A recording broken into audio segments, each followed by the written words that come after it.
नमस्कार, आप देख रहे हैं द न्यूज़ 15 और मैं हूं आपके साथ मनीष कुमार सैनी। बिहार विधानसभा चुनाव 2025 का बिगुल बजते ही एनडीए गठबंधन में सहयोगी दलों के बीच सीट बंटवारे को लेकर हलचल तेज हो गई है। केंद्रीय मंत्री और हिंदुस्तानी अवाम मोर्चा के संस्थापक जीतन राम मांझी ने 28 सितंबर 2025 को पटना में एक प्रेस कॉन्फ्रेंस में बड़ा दावा किया कि उनकी पार्टी को एनडीए से कम 20 से अधिक सीटें मिलेंगी, अन्यथा यह हमारे लिए डू और डाई की स्थिति है। मांझी ने कहा कि हमको मान्यता प्राप्त राज्य स्तर की पार्टी बनाने के लिए कम से कम 8 सीटें जीतनी होंगी और इसके लिए 35 से 40 सीटों पर लड़ना जरूरी है। उन्होंने दावा किया कि हर विधानसभा क्षेत्र में उनके पास 10 से 15 हजार वोट बैंक हैं, जो अकेले 6% वोट शेयर दिला सकता है। यह बयान एनडीए के लिए चुनौती बन सकता है। जहां एलजेपी रामविलास भी 40 सीटों की मांग कर रही है, तो मांझी ने दशहरे के बाद सीट बंटवारे की स्पष्टता की उम्मीदें जताई हैं। मांझी ने फरवरी 2025 में सबसे पहले 20 से ज्यादा सीटों की मांग की थी। अप्रैल 2025 में पूर्णिया से राजेंद्र यादव को पहला उम्मीदवार घोषित करते हुए 35 से 40 सीटों का दावा भी किया।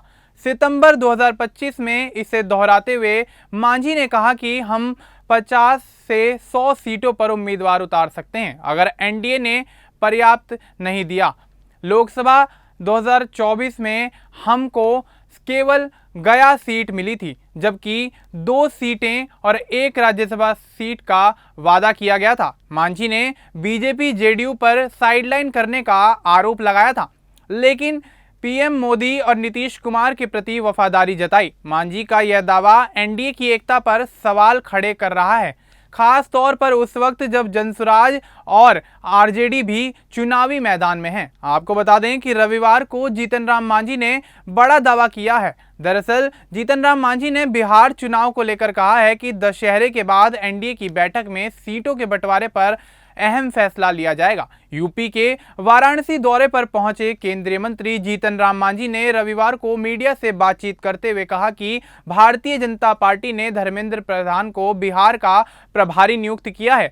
जीतन राम मांझी ने आगे कहा कि हाल ही में अमित शाह ने भी बिहार का दौरा किया और लोगों से बातचीत की। मुझे लगता है कि दशहरे के बाद एनडीए की बैठक होगी और उसमें सीट बंटवारे को लेकर फैसला लिया जाएगा। देश में पीएम मोदी और बिहार में सीएम नीतीश कुमार काम कर रहे हैं। मुझे लगता है कि उन जैसा काम कोई और नहीं कर सकता है। जीतन राम मांझी ने बिहार के नेता प्रतिपक्ष तेजस्वी यादव पर भी जोरदार निशाना साधते हुए कहा कि तेजस्वी यादव अच्छे कामों को भी गलत नजर से देखते हैं और जनता को भ्रमित कर रहे हैं, चाहे वह संविधान का मुद्दा हो या एसआईआर या फिर बेरोजगारी समेत अन्य मुद्दे हों। वे सिर्फ बातें करते हैं और उन्हें कुछ काम नहीं है। केंद्रीय मंत्री जीतन राम मांझी ने एनडीए में सीट बंटवारे को लेकर दावा किया कि ऐसे समय में अब कहीं ना कहीं बिहार के अंदर स्थिति देखने वाली है। जब केंद्रीय गृह मंत्री अमित शाह 2 दिवसीय बिहार दौरे पर थे, गृह मंत्री ने बिहार के अररिया दौरे के दौरान बांग्लादेशी घुसपैठियों को भगाने का ऐलान किया था। शाह ने लोगों को संबोधित करते हुए कहा था, अररिया जैसे सीमावर्ती क्षेत्रों में बांग्लादेशी घुसपैठियों को विधानसभा चुनाव के बाद भगाया जाएगा। शाह ने कांग्रेस नेता राहुल गांधी और आरजेडी नेता तेजस्वी यादव पर कटाक्ष करते हुए कहा कि ये लोग अवैध बांग्लादेशी घुसपैठियों को बचाने के लिए यात्रा पर निकले थे, लेकिन हमारी सरकार घुसपैठियों के खिलाफ सख्त कार्रवाई करेगी। अब ऐसे में जीतन राम मांझी जिस तरह से यहाँ बयानबाजी करते हुए नजर आ रहे हैं और सीट बंटवारे को लेकर अक्सर जिस तरह से पेंच फंसाते हुए नजर आते हैं, तो क्या आने वाले समय में बिहार के अंदर एनडीए की स्थिति बिगड़ने वाली है या फिर कहीं ना कहीं आपसी सहमति के तहत बिहार विधानसभा चुनाव में एनडीए एक बेहतर प्रदर्शन करते हुए आगे बढ़ता हुआ नजर आएगा?